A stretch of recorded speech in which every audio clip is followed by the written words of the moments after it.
icy grip.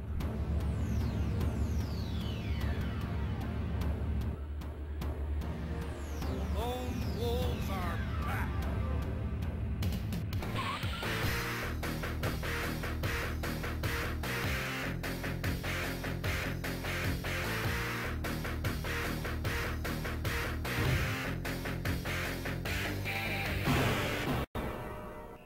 Fatal Fury 3. Road to the final victory.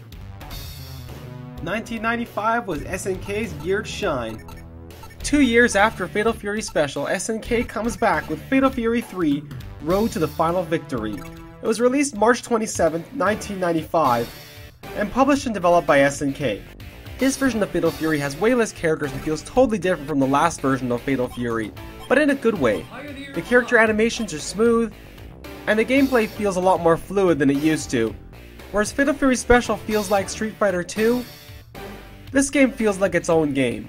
So you would think with all the improvements that this game should have been one of the top hits at the arcade. Unfortunately it wasn't, at least not here, because this game came out during the golden era of fighting games, and there was a lot of things to compete with. Capcom's Marvel Super Heroes as well as Street Fighter Alpha had just been released. Namco had just put out Tekken 2, Clay Fighter 2 was still available, a couple honorable mentions like Double Dragon, World Heroes Perfect, and Mega Man Power Battle were also available. This is the same year that Capcom also released Darkstalkers, as well as SNK also put out their own games, being King of Fighters 95 and Real Bout Fatal Fury, which is the sequel to this game later that same year. Mortal Kombat was also at its peak for the arcade games, with what would have been undoubtedly their biggest arcade smash, Ultimate Mortal Kombat 3 as well as the original Mortal Kombat 3. So once again, Fatal Fury was basically drowned in the slew of fighters that came out around the same time. But that's not to say it's a bad game, because oh man is it ever good. The only real problem I had with this game is the music was pretty inferior to Fatal Fury Special. There wasn't too many memorable tracks, and the only songs I really enjoyed were Franco Bash's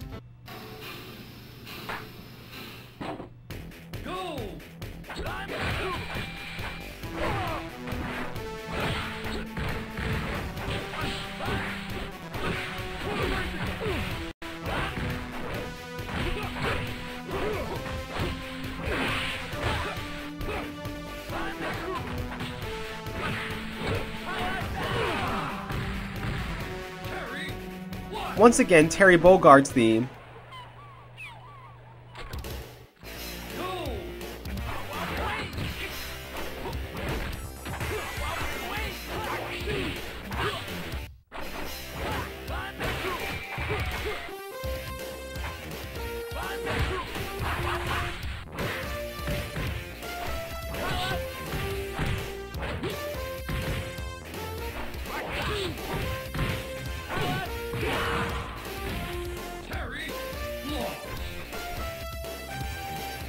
Geese Howard's theme,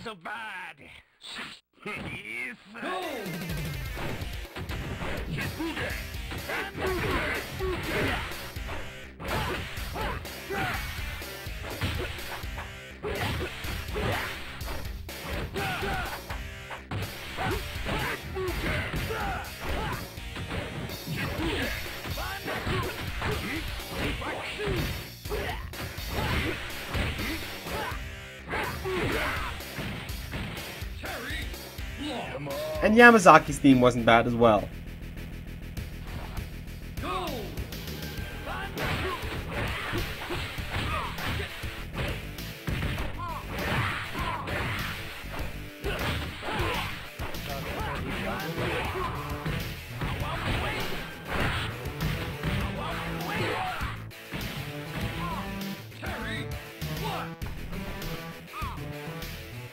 So we talk about returning characters. The returning characters are Terry, Andy, Mai, Joe, and Geese, which are pretty much the characters anybody thinks of when they think of Fatal Fury in general. Gone from the game, however, are Ryo from Art of Fighting, who was just a special guest character in Fatal Fury Special, Big Bear, Jubei, Chang, Kim, Duck King, Tung Fu Rue, Billy, Axel, Lawrence, and Krauser, so quite a big chunk of the cast is gone. I think they took a really big risk cutting so many characters to make this game. So new to the game are Shokaku, Bob, Hong Fu, and Franco, who all feel pretty welcome to the game, except for Shokaku. He seems kind of out of place to me. As well as this game has new bosses, Yamazaki, Jin Chonshu, and Jin Chonrei, which are actually pretty cool characters too. But I don't want to spoil too much, I'll let you guys get to them to figure them out. Another thing to note in this game is that they've kept the button layout the same, but now they've added a 3-line system, so you can move to the foreground and the background, as well as dodge to the foreground and background and attack from there, so it kind of adds a new element to the game and keeps things fresh. And I feel like this sliding in and out of the background, at the speed that they do it in this game, was what inspired the rolling in King of Fighters. But that's just a guess for me. But overall, with its awesome supers and smooth gameplay, not to mention some of the special things you can do when you knock characters out of the stage in arcade mode, make this game a pretty fun time. And as a fighter, I give this game a solid 8.5 out of 10.